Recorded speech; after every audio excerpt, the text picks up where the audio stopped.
President Putin publicly confirmed what President Trump has said all along.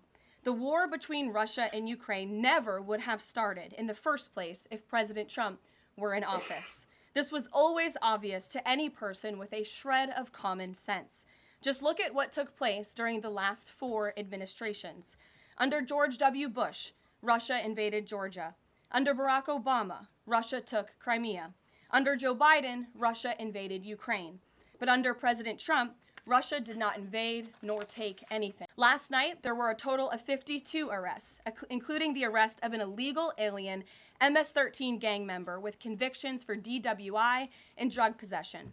Thanks to President Trump's leadership and the outstanding work of both federal and local law enforcement, dangerous gang members like the one picked up last night will not be allowed on the streets of our nation's capital.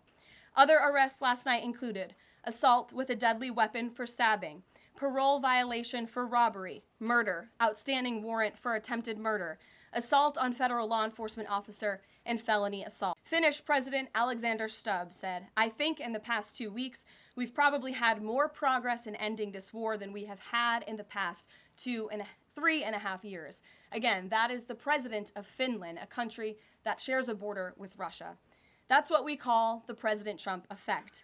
NATO Secretary General Mark Rutte also summed it up well. Without President Trump, this deadlock with Putin would not have been broken. He is the only one who could do this, which is the president has definitively stated U.S. boots will not be on the ground in Ukraine, but we can certainly help in the coordination and perhaps provide other means of security guarantees to our European allies. The president understands security guarantees are crucially important to ensure a lasting peace, and he has directed his national security team to coordinate with our friends in Europe and also to continue to cooperate and discuss these matters with Ukraine and Russia as well. Well, the president is very sensitive to the needs of the American taxpayer, and immediately upon entering office back in January, he made it very clear that we're not going to continue writing blank checks to fund a war very far away, which is why he came up with the very creative solution to have NATO purchase American weaponry because it is the best in the world, and then to backfill the needs of the Ukrainian army and the Ukrainian people and their military. So that's the solution the president has came up with. We'll continue to see that forward. The so-called experts in the foreign policy establishment, whose record is nothing but endless wars,